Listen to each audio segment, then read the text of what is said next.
नमस्कार, बहुत बहुत स्वागत है आप दर्शकों का अपने ही चैनल नेट खबर पर। बीच चुनाव कई मुद्दों पर जबरदस्त तनाव है। इस बीच आबादी को लेकर एक नई रिपोर्ट सामने आई है जिसमें हिंदुओं की आबादी घटने की बात कही गई है। दरअसल प्रधानमंत्री की आर्थिक सलाहकार परिषद की रिपोर्ट के मुताबिक देश में पिछले 65 साल में हिंदुओं की आबादी 8% कम हो गई है, जबकि इस दौरान मुस्लिम आबादी 9.84% से बढ़कर 14.09% हो गई है। अब इस रिपोर्ट को लेकर राजनीति तेज हो गई है।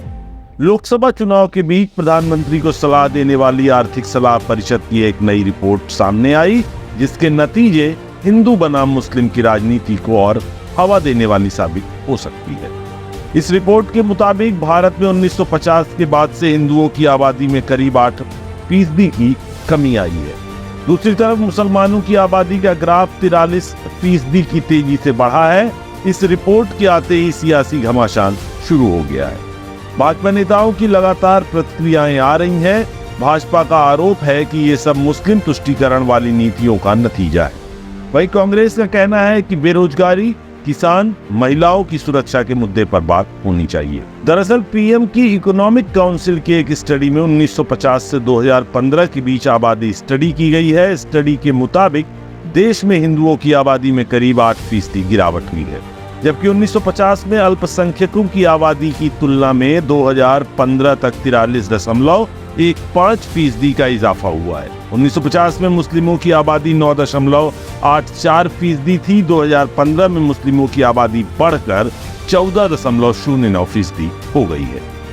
प्रधानमंत्री की आर्थिक सलाहकार परिषद की स्टडी के मुताबिक भारत में हिंदू आबादी कम हुई है, जबकि मुस्लिम, ईसाई, बौद्ध और सिखों समेत अल्पसंख्यकों की हिस्सेदारी बढ़ गई है। हालांकि इस अवधि में जैन और पारसियों की संख्या में कमी आई है। 1950 और 2015 के बीच भारत में मुस्लिम आबादी में 43.15% की बढ़ोतरी हुई है। ईसाइयों में 5.38%, सिखों में 6.58% और बौद्धों में मामूली बढ़ोतरी देखी गई है। इस रिपोर्ट को लेकर केंद्रीय मंत्री गिरिराज सिंह ने कांग्रेस पर निशाना साधा और कहा, कांग्रेस ने देश को धर्मशाला बना दिया है।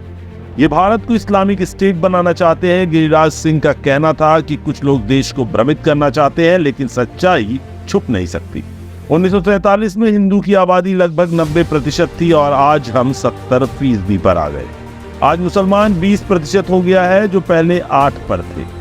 कांग्रेसियों ने देश को धर्मशाला बना दिया है। देश में बांग्लादेशी घुसपैठिए आए, देश में रोहिंग्या को वोट बैंक के लिए ले आया गया, मुसलमानों को आरक्षण देना चाहते हैं। ये लोग देश को इस्लामिक स्टेट बनाना चाहते हैं। कांग्रेस महासचिव वहीं प्रियंका गांधी ने कहा कि हमें उन मुद्दों पर बात करनी चाहिए जो लोगों के जीवन से जुड़े हों। बेरोजगारी, किसान, महिलाओं की सुरक्षा के मुद्दे पर बात होनी चाहिए। भाजपा वाले अपने आप से ही मुद्दे निकालते हैं, इसलिए बोलते रहते हैं। ये मुद्दे नहीं है, भ्रमित कर रहे हैं। बिहार में राजनीतिक नेता तेजस्वी यादव ने कहा 2021 में जनगणना होनी थी, लेकिन 2024 तक नहीं हुई। इस तरह के हथगंडों के जरिए लोगों में नफरत फैल रही है, लोगों को भ्रमित किया जा रहा है। 10 साल लोगों को ठगा है और फिर ठगना चाहते हैं। तो वही भाजपा सांसद साक्षी महाराज ने कहा कि इस रिपोर्ट को पढ़ने के बाद से आज 8% हिंदू हट गया और 40% मुस्लिम बढ़ गया। पाकिस्तान में विभाजन के समय 23% हिंदू था, जो घट गया, मार दिया गया, निकाल दिया गया, धर्मांतरण हो गया। सुप्रीम कोर्ट ने भी चिंता व्यक्त की है। इस देश में तत्काल प्रभाव से जनसंख्या नियंत्रण कानून बनना चाहिए। मैं न हिंदू की बात करता, न मुसलमान की बात करता, मैं देश की बात करता हूँ। मोदी जी देश के प्रति समर्पित है। राष्ट्र के हित में जो होगा वो किया जाएगा। यूपी के डिप्टी सीएम केशव मौर्य ने इस मामले में कहा कि यह चिंता की भी बात है, लेकिन इस समस्या का समाधान करने की भी सख्त जरूरत है।